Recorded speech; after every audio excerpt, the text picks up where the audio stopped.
Who in the hell let the catering staff into the executive suite? Harrison Sterling IV's voice, a blade honed by 4 generations of Ivy League privilege and inherited contempt, sliced through the rarefied air of the Sterling Industries boardroom. His eyes, the pale, unforgiving blue of a winter sky, held a theatrical glint of malice. With a flick of his wrist, a cascade of Dom Perignon, golden and bubbling, arched through the air and soaked the front of Isabella Rossi's custom-tailored Tom Ford suit. An eruption of sycophantic chuckles echoed off the 70th floor windows overlooking a sprawling Chicago skyline. "My apologies," Sterling drawled, the words dripping with insincerity. "Clumsy of me." Isabella remained motionless, the icy shock of the champagne seeping through the expensive fabric, a cold counterpoint to the hot fury rising in her chest. Her knuckles, wrapped around the handle of her leather briefcase, turned bone white. Her father's face flashed in her mind, worn, tired, but always dignified, even on the day his factory supervisor had called him a greasy wop just before firing him. This was for him. Before we dive into how Isabella dismantles this billionaire boys club brick by rotten brick, do me a solid and annihilate that subscribe button and ring the notification bell. Trust me, you are not going to want to miss the glorious, systematic takedown that's about to unfold. Isabella's fingers, steady and deliberate, moved to the side of her Patek Philippe watch, a gift to herself when her firm, Rossi Capital, cleared its first billion. She pressed a nearly invisible button. A soft click, almost imperceptible, yet it sliced through the privileged laughter like a guillotine. The boardroom fell silent. A silver coffee pot, held by a junior executive, froze halfway to a cup. The collective smirk on the faces of the board members evaporated, replaced by a flicker of confusion. Did she just record that? The unspoken question hung in the air, thick and heavy. Slowly, Isabella straightened her shoulders, her spine becoming a rod of steel. She lifted her chin, her dark brown eyes, which had been respectfully downcast just moments before, now burning with a cold, controlled fire. A security guard posted by the door, a man built like a refrigerator, saw the shift in her demeanor. His hand, which had been resting casually on his hip, twitched toward the radio on his belt. But he didn't move. Something in her gaze, a promise of absolute, unshakable consequence, rooted him to the spot. Without a word, Isabella turned and strode toward the private executive elevator, her heels clicking a defiant rhythm against the imported Italian marble. The sound was a metronome, counting down the final seconds of their reign. No one moved. No one spoke. The golden elevator doors slid shut, encasing her in a gilded cage. She stared at her reflection, at the dark, wet stain blooming across her chest. And then, a slow, dangerous smile spread across her lips. It wasn't a smile of amusement. It was the smile of a predator that had just watched its prey walk directly into a perfectly set trap. Her watch displayed the recording time, 3 minutes and 14 seconds. The first exhibit was secure. Harrison Sterling IV, basking in the glow of his petty cruelty, had no idea that a debt, decades in the making, was about to be collected with interest. As the elevator ascended in unnerving silence, Isabella's mind traveled faster and further than any machine could carry her. It shot back through time, back to the hallowed, ivy-covered halls of the Wharton School of Business, where she hadn't just graduated, but had delivered the valedictory address, her voice ringing with a power that made even the tenured professors sit up straighter. It flew back further, to a cramped 2-bedroom row house in South Philadelphia, the air thick with the smell of garlic and her mother's grief. She was there again, a teenager watching her father's powerful hands, hands that had built cars and fixed engines and held her securely, grow still. She watched his great heart, a heart full of love for his family and a fierce, quiet pride in his work, finally give out under the crushing weight of systemic discrimination and a wrongful termination that had stolen his spirit long before it stopped his pulse. And then her mind landed on a moment 4 years ago. Sterling Industries, a bloated, mismanaged giant, was teetering on the precipice of bankruptcy, its stock price in freefall. And Rossi Capital, the firm she built from nothing, had swooped in.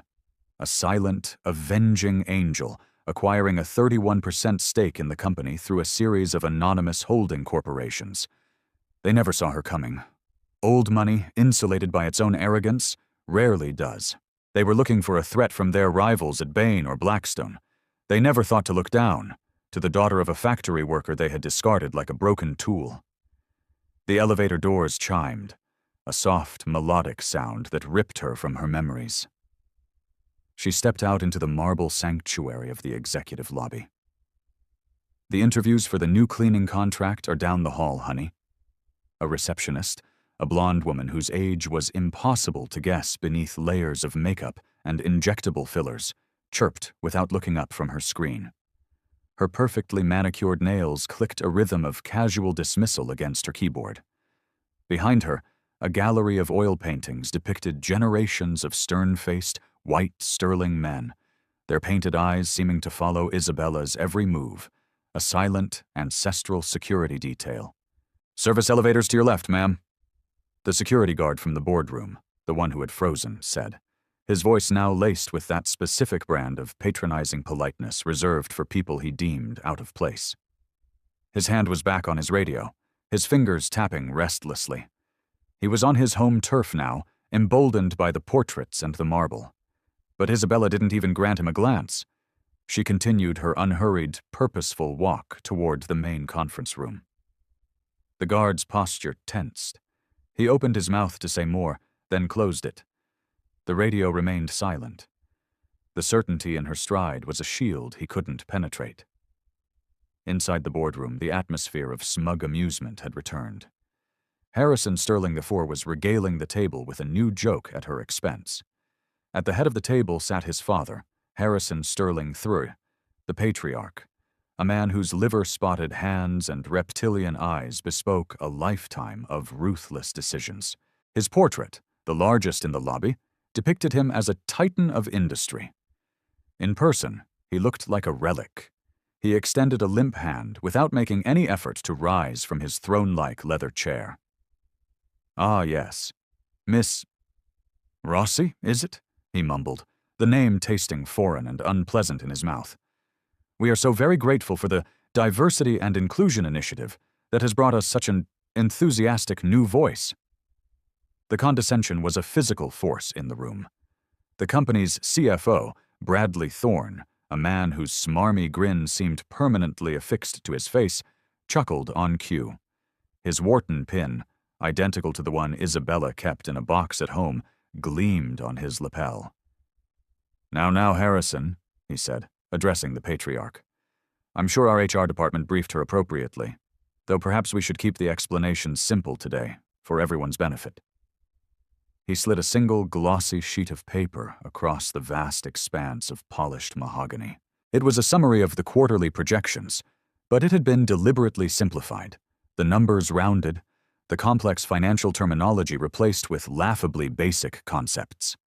It was a document designed for a child. Let's have someone with a more seasoned perspective handle the actual data analysis, added Victoria Vance, the head of the legal department. Her silver hair was pulled back into a bun so severe it seemed to be pulling her face into a permanent sneer. Her smile was a slash of red lipstick that could freeze champagne. "We wouldn't want to create any confusion about our core business model, sweetie." The word "sweetie" hung in the air, a verbal pat on the head. But Isabella wasn't flustered. She wasn't taking notes on their pathetic presentation. Beneath the table, hidden from their view, her fingers moved with silent, methodical precision across the screen of her phone.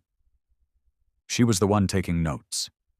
Every dismissive glance, every mispronounced name, every patronizing comment, every microaggression was being documented, time-stamped, and uploaded to a secure server. This wasn't a meeting. It was a deposition, and they were the star witnesses in a case they didn't even know was being built against them. Across the room, a woman named Maria Flores caught her eye. Maria was a mid-level operations manager, the highest-ranking Latina in the entire corporation. She had been brought into the meeting to create the illusion of diversity, a silent prop in their corporate theater. She had been watching the exchange with a look of pained recognition, her skin flushed with a mixture of second-hand humiliation and a deeper, more personal anger. She remembered her own battles, fought in smaller rooms for smaller stakes, but with the same soul-crushing condescension. When their eyes met, a silent understanding passed between them. Maria's hand, almost imperceptibly, moved toward the designer handbag at her feet, where a USB drive, loaded with years of corporate malfeasance, lay waiting like a dormant explosive. Isabella's phone vibrated silently in her hand. A message from David Chen, her chief legal counsel and a former federal prosecutor renowned for his bulldog tenacity, flashed on the screen. "Legal teams are on standby. Takedown timeline is 48 hours. The message vanished as quickly as it appeared, but the words were seared into her memory. "Why don't we start with a very basic overview of market dynamics?" Harrison Sterling IV interjected, his voice dripping with the kind of exaggerated patience one uses with a particularly slow toddler. "I'm sure you'll find it quite educational." The PowerPoint presentation began. Each slide was a masterclass in corporate gaslighting. Market share projections that were mathematically impossible. Profit margins inflated with accounting tricks that bordered on fraud. A portfolio of patents that conveniently omitted the groundbreaking technology developed by a subsidiary that Rossi Capital had secretly funded and owned. But Isabella didn't interrupt. She didn't correct their fabricated numbers. She didn't reveal the depth of her knowledge. She just watched, her expression a mask of polite interest, while her Patek Philippe silently counted down the seconds, and her adversaries cheerfully dug their own graves with every word. They thought they were schooling her. They had no idea she was gathering the evidence for their indictment. The presentation clicked to slide number 17. Harrison's laser pointer circled a meaningless pie chart. "Now, I realize these technical terms can be a bit overwhelming," he said, making direct, patronizing eye contact with Isabella. "But do try to keep up." Bradley Thorne leaned forward, a conspiratorial grin on his face. "You see, sweetie," he began, his voice dropping to a stage whisper. "When we talk about intellectual property, we're really just talking about our secret recipes for making money. Think of it like a cookbook, a very, very expensive cookbook." His condescension was a poison dart wrapped in honey. Every word was a calculated insult, designed to diminish and belittle her in front of his peers.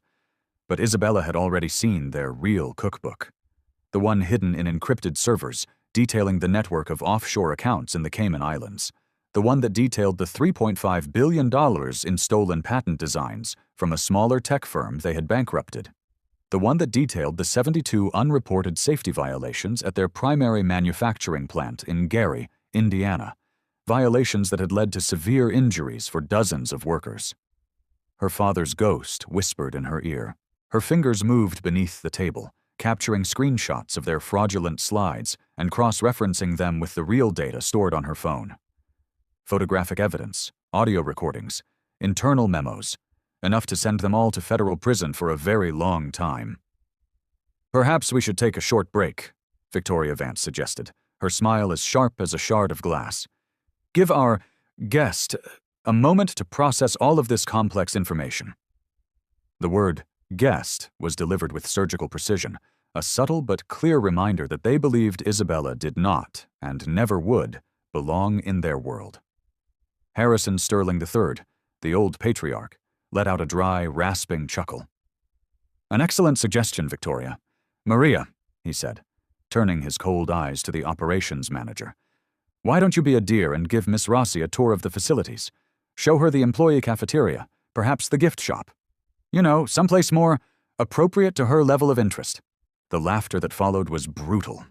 It was the unrestrained, genuine amusement of a dozen men in $1,000 suits celebrating their own cruelty.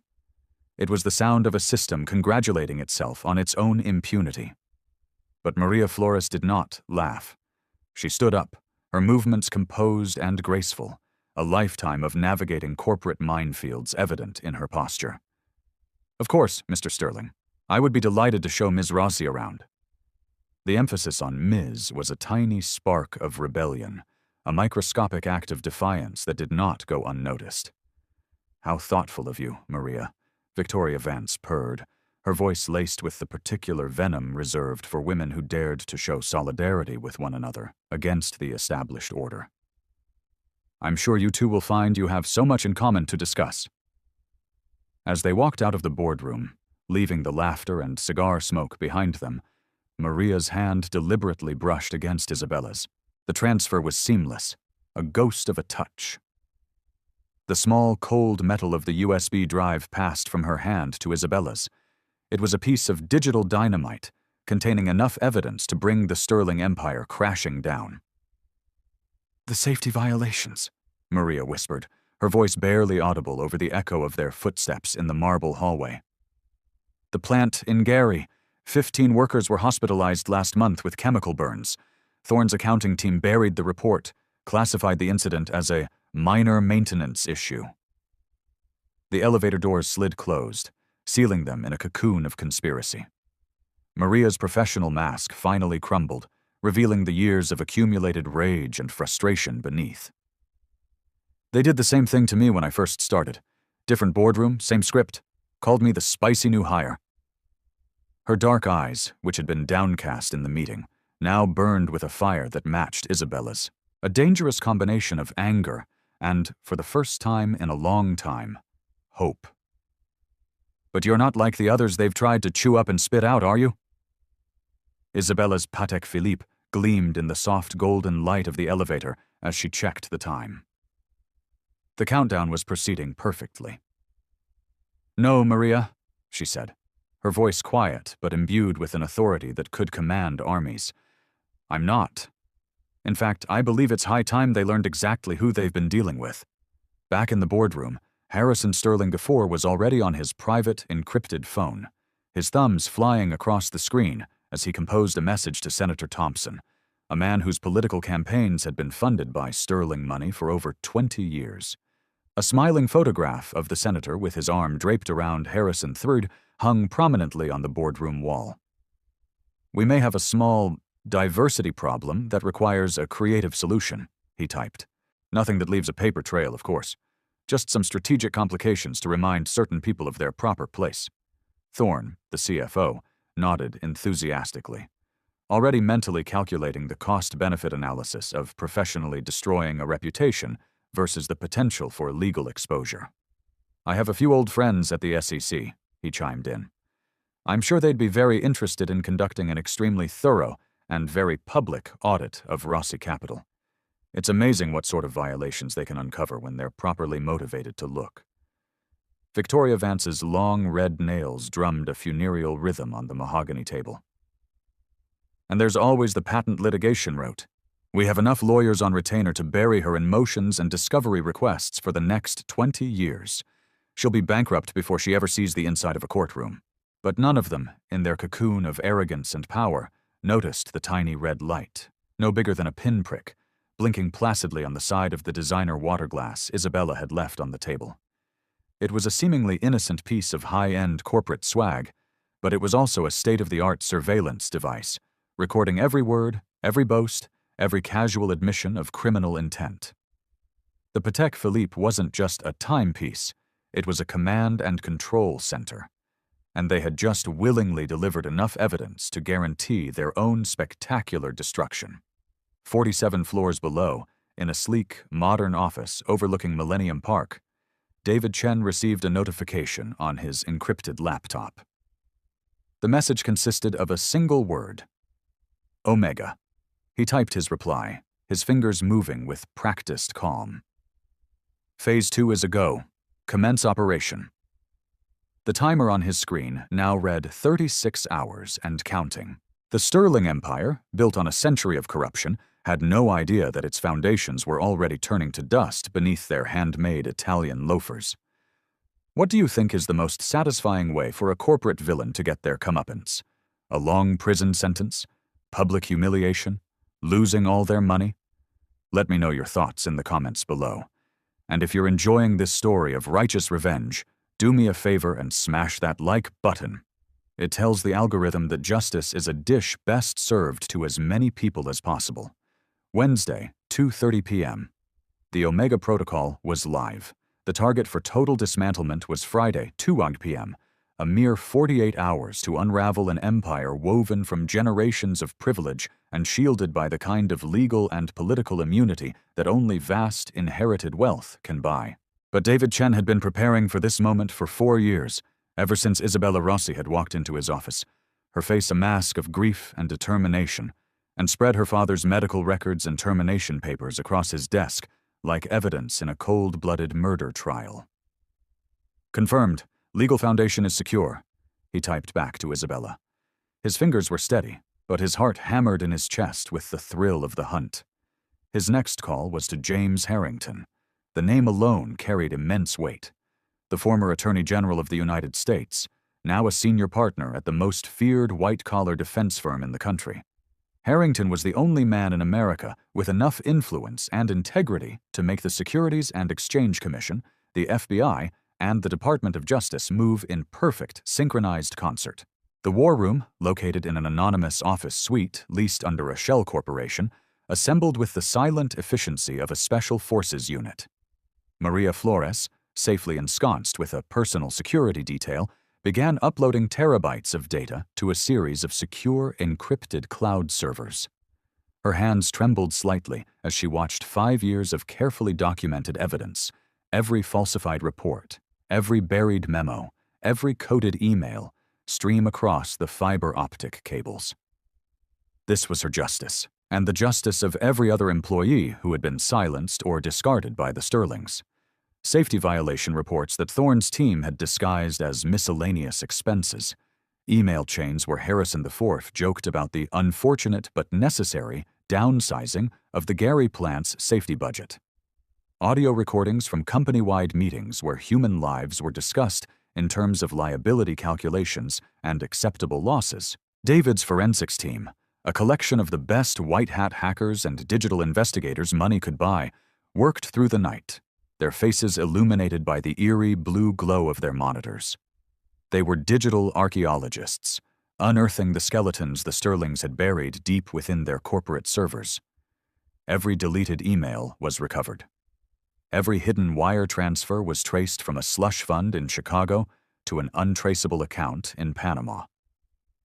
Every offshore shell company was mapped with the meticulous precision of a neurosurgeon dissecting a malignant tumor. The $68 million tax evasion scheme, orchestrated by Thorne himself, unfolded on their screens like a detailed roadmap to federal prison, each transaction time-stamped and irrefutable. Thursday morning broke over the Chicago skyline, the rising sun glinting off the glass and steel of a city about to witness a seismic shift in power.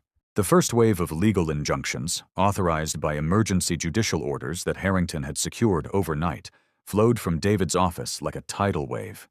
Asset freezes were slapped on dozens of personal and corporate accounts. Document preservation orders were served at Sterling offices across the country, preventing the shredders from working overtime. Emergency motions were being filed in federal courts, timed to land on judges' desks before their first sip of morning coffee. The official SEC investigation request, personally signed by Harrington, carried the weight of a cannonball.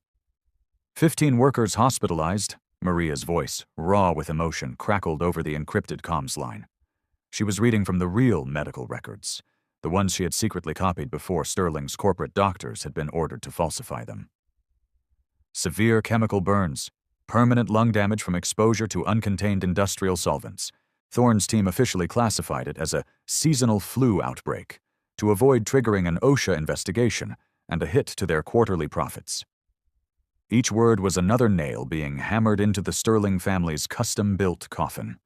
But 70 floors above the city, Harrison Sterling IV remained blissfully ignorant, convinced of his own invincibility. He leaned back in his leather throne, composing messages to Senator Thompson with the casual arrogance of a man who believed the rules simply did not apply to him. "The diversity problem is escalating," he typed. "May need some of that legislative creativity we discussed to remind certain people of their place in the natural order of things." The senator's reply was almost instantaneous. "My connections are at your disposal. Committee assignments can be very flexible. Let's discuss it over a round of golf this weekend at the club." Thorne swaggered into the boardroom, radiating the smug confidence of a man who had just arranged a financial execution. "My contacts at the SEC are confirmed," he announced. "They are very, very interested in launching a comprehensive, top-to-bottom audit of Rossi Capital. It's truly amazing how many regulatory violations can suddenly surface when you know exactly where to look." His Wharton pin caught the morning light like a tiny, polished dagger. Victoria Vance's perfectly manicured fingers tapped out a rhythm of impending doom on the table. "Our patent litigation team is on standby," she said, a cruel smile playing on her lips. "We can bury her in legal fees for the next decade. The discovery process alone will cost her millions. She'll be selling that fancy watch of hers to pay her lawyers." But none of them noticed the tiny red light on the water glass, which had been collected by a custodian who was actually one of David's operatives. None of them knew that their voices were being streamed to a secure location, their casual admissions of criminal conspiracy being captured in crystal-clear digital audio, time-stamped, encrypted, and already packaged for a federal grand jury. A flicker of doubt, small and unwelcome, finally entered Harrison IV's mind. Did we perhaps go a little too far with the champagne stunt? The question hung in the air for a moment before Thorne's arrogant laughter sliced through the tension. "Harrison, please. She's just another entitled affirmative action case playing the victim card. We own this company. We own this building. We own half the judges in the 7th Circuit. What is she realistically going to do? Sue us?" The ensuing laughter would sound particularly damning when it was played back in open court. Thursday night, the media dossiers compiled themselves with algorithmic precision. Anonymous tips, backed by irrefutable forensic accounting data, landed in the inboxes of top financial reporters at the Wall Street Journal and Bloomberg. Investigative journalists at the Chicago Tribune received anonymous courier packages containing USB drives with audio files and corporate documents that read like a step-by-step guide to institutional racism and criminal fraud. Civil rights attorneys across the country awoke to encrypted emails containing enough evidence to fuel a generation's worth of class action lawsuits.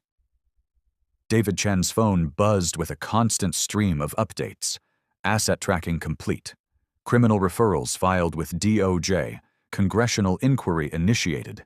International banking cooperation secured. Each notification was another strut being kicked out from under the Sterling Empire. Their entire foundation, which they believed was built on solid rock, was being eroded by the very systems of information and law they thought they controlled. Friday morning, 6 a.m., Maria Flores sat in her modest apartment in Pilsen, watching the sun rise over the city. In 8 hours, she would walk back into that marble mausoleum on the 70th floor, not as a token employee, but as the incoming chief executive officer of the company formerly known as Sterling Industries.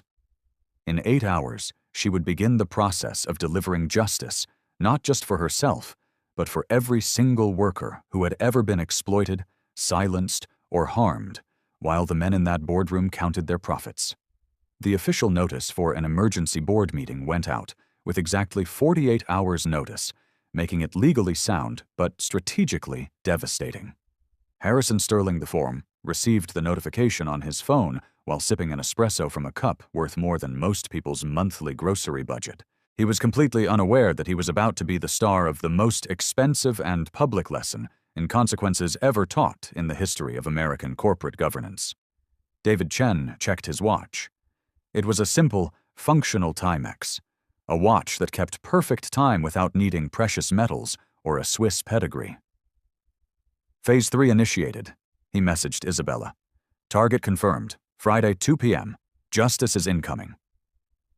The countdown had reached its final hours, and somewhere in a penthouse suite at the Peninsula Hotel, Isabella Rossi was preparing to teach the Sterling family what real power looks like when it's wielded by someone who actually earned it. Friday, 2:29 p.m. The heavy mahogany doors of the boardroom swung open with the weight of historical inevitability. Isabella Rossi entered. She was not the humiliated victim from Wednesday afternoon. She was a conqueror. The champagne stain was gone, but in its place was an aura of absolute, unassailable power. Behind her, David Chen moved with the quiet, predatory grace of a prosecutor who had never lost a major case.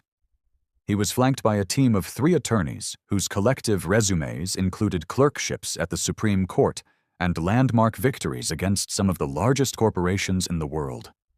But it was the 4th figure in their party that caused the blood to drain from Harrison Sterling IV's face, leaving it the color of ash.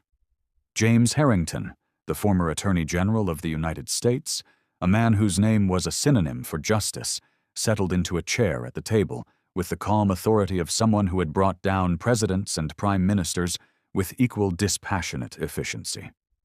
"Allow me to properly introduce myself." Isabella's voice cut through the stunned marble silence. Each word was perfectly weighted, honed by 4 years of meticulous planning. "I am Isabella Rossi, the Chief Executive Officer of Rossi Capital, and, as of 4 years ago, the controlling shareholder of 31% of Sterling Industries, acquired during your family's rather unfortunate and entirely predictable financial crisis." The silence that followed was the kind of profound, absolute silence that precedes a supernova. Harrison IV's face was a kaleidoscope of emotions: confusion, dawning recognition, sputtering disbelief, and finally, the stark, abject terror of a man who suddenly realizes he has been playing checkers against a grandmaster who was orchestrating a global chess match. That's impossible," stammered Thorne, the CFO. His Wharton pin suddenly seemed like a cheap tin toy in a room now filled with weapons-grade intellects. We have majority control. The board structure, the bylaws..." "The bylaws," David Chen interrupted, his voice smooth as silk but with an edge of pure steel, "are about to undergo some rather dramatic and immediate revisions." He placed a thick, leather-bound portfolio on the mahogany table with the reverence of a priest handling a holy relic. "Ladies and gentlemen of the board," he said, his voice resonating with authority, "I present to you comprehensive, and I do mean comprehensive, documentation of criminal conspiracy, racketeering, massive tax evasion, felony patent theft, willful endangerment leading to bodily harm, and systematic civil rights violations spanning the last decade." A series of USB drives appeared on the table, slid into place by David's legal team, like a row of digital dominoes. Each one contained enough evidence to utterly destroy a career, a reputation, and a family legacy built on generations of carefully concealed corruption.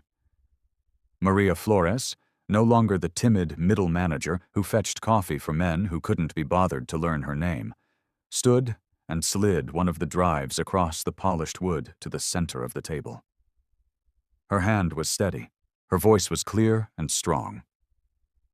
"The safety violations at the Gary plant," she announced, her words carrying the weight of the 15 hospitalized workers whose suffering had been dismissed as a rounding error on Thorne's quarterly reports.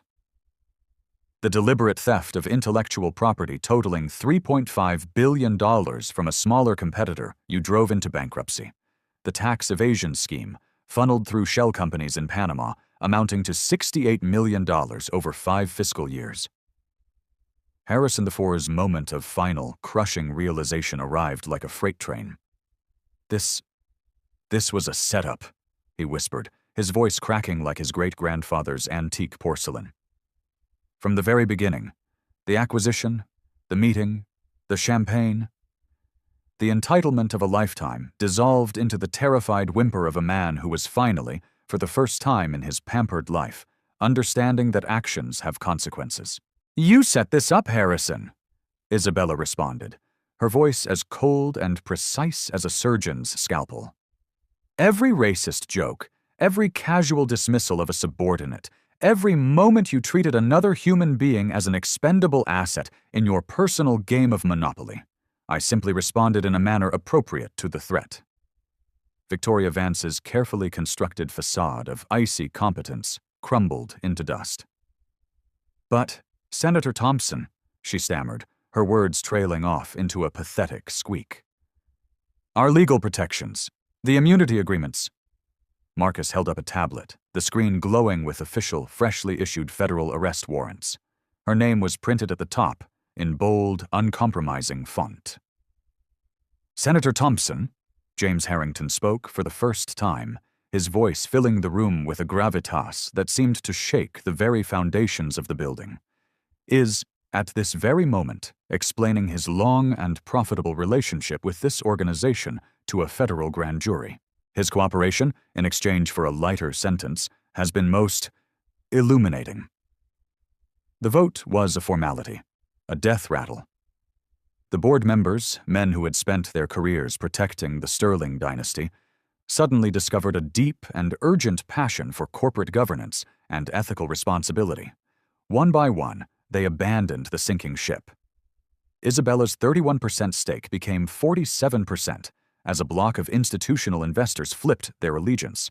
47% became 62% as two Sterling cousins, seeing the writing on the wall, voted to save their own skins. 62% became 89% as the final holdouts realized that a prison sentence was a far worse outcome than a loss of social standing. Motion to remove the Sterling family and their chief officers from all corporate positions, effective immediately, David announced, his voice solemn. A forest of hands shot into the air, white flags of surrender. Harrison Sterling IV stared at the unanimous vote with the vacant expression of a man watching his own public execution. Motion to install Maria Flores as interim chief executive officer, with a mandate to reform this company from the ground up, Isabella stated. More hands, more surrender, more justice, served at room temperature in a marble mausoleum that suddenly reeked of old money and even older sins. Harrison IV's final words were a pathetic gasp of defiance, the last twitch of a dying empire. "You have no idea what you've done," he hissed. "The connections we have, the power structures we control." "Had," Isabella corrected him, her smile a brilliant, beautiful, and terrifying thing. "Past tense, Harrison. You had power. Now what you have are federal charges, frozen assets, and approximately 3 hours before your mugshot is the #1 trending topic on the internet. Meeting adjourned." The metaphorical gavel fell. An empire built on privilege, protected by corruption, and sustained by the cruel illusion that some people are simply too big to fail, had just been brought to its knees. Maria Flores rose from her chair. No longer a prop, no longer invisible, no longer silent. "My first act as CEO," she announced, her voice ringing with newfound authority against the marble walls that had never heard anything like it before, "will be to establish a $100 million fund for worker safety upgrades and full compensation for every employee ever harmed by this company's negligence. My second act will be to implement a mandatory 50% diversity requirement for all executive and board-level positions. Things are going to be different now. The system hadn't just been challenged, it had been conquered, dismantled, and was about to be rebuilt from the ground up, with justice as its new cornerstone." Outside the 70th floor windows, Chicago continued its relentless, bustling rhythm, unaware that history had just been rewritten in a boardroom high above its streets. The perp walk began at precisely 4:47 p.m. Federal agents, grim-faced and efficient, escorted Harrison Sterling IV through the opulent marble lobby of his family's tower. The very same lobby where he had plotted Isabella's humiliation just 72 hours earlier. The flashbulbs of the waiting press corps erupted in a blinding, merciless storm, their cameras clicking like a swarm of digital locusts, composing the obituary of old money impunity. Bradley Thorne's Wharton pin gleamed one last time under the harsh fluorescent lights of the federal building as an agent snapped platinum handcuffs onto his wrists. The man who had once callously dismissed human suffering as an acceptable loss now faced 20 years in federal prison and personal fines totaling a staggering $4. $5 million, a number that just so happened to match the exact value of the intellectual property his creative accounting had helped steal. Victoria Vance's severe silver bun had come undone.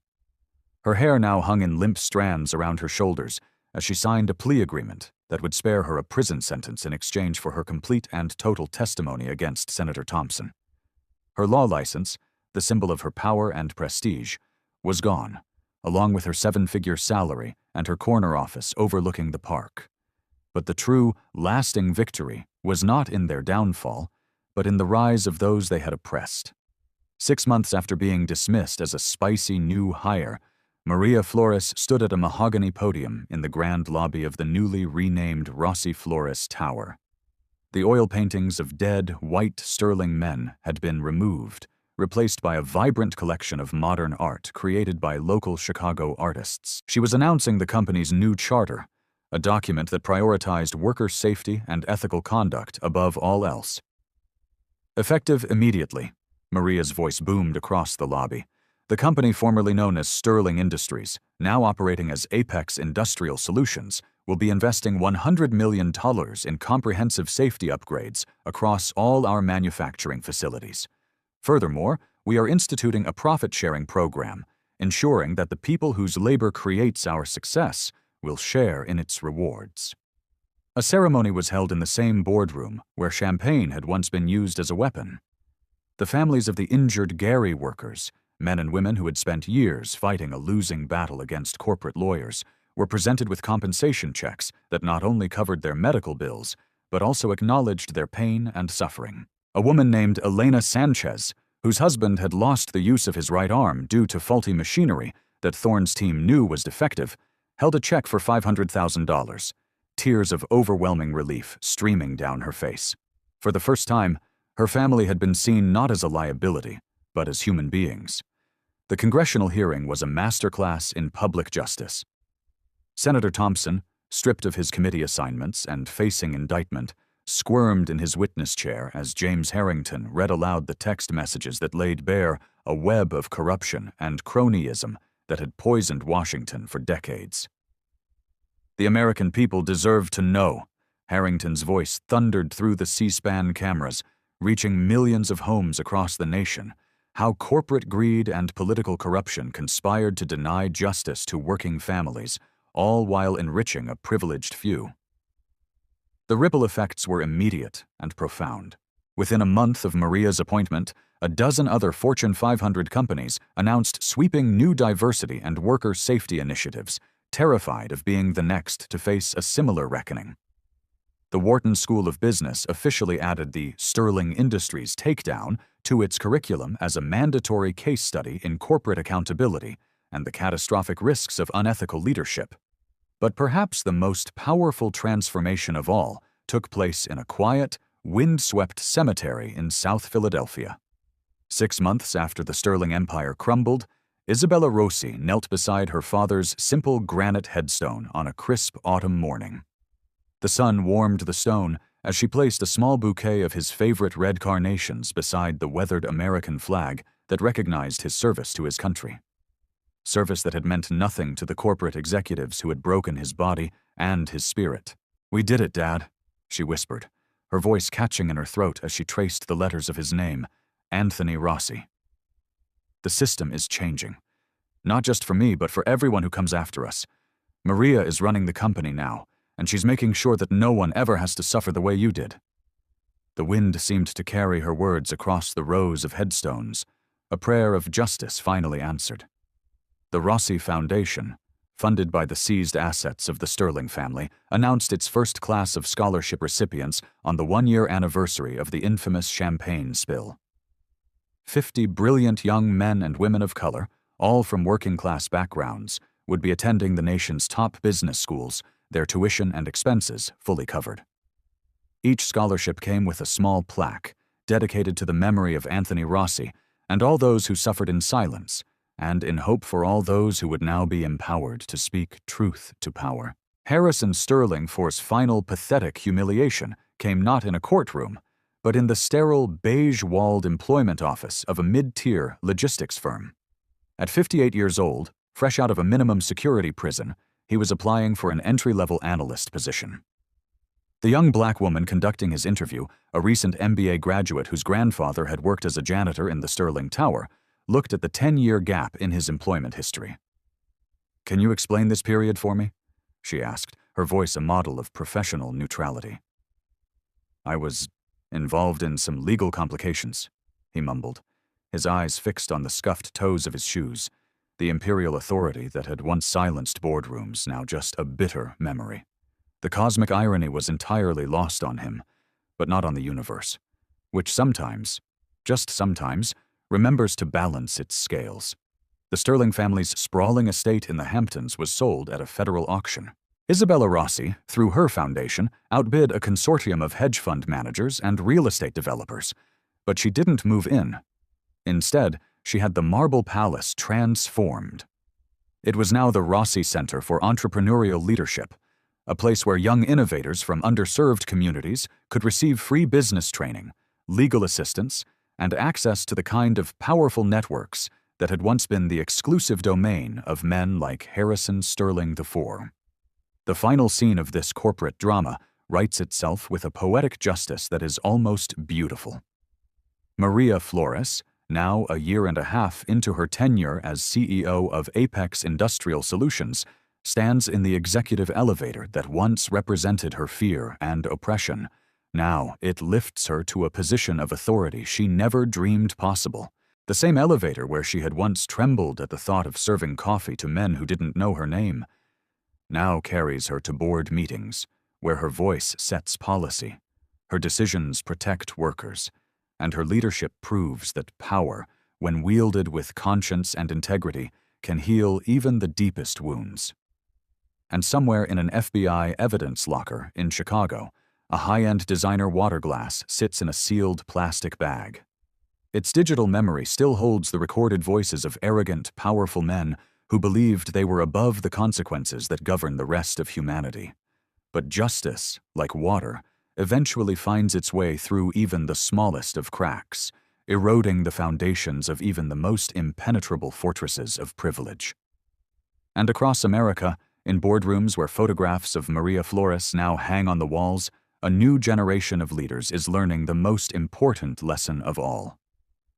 True power isn't about who you can crush. It's about who you choose to lift up. And that is how you change the world.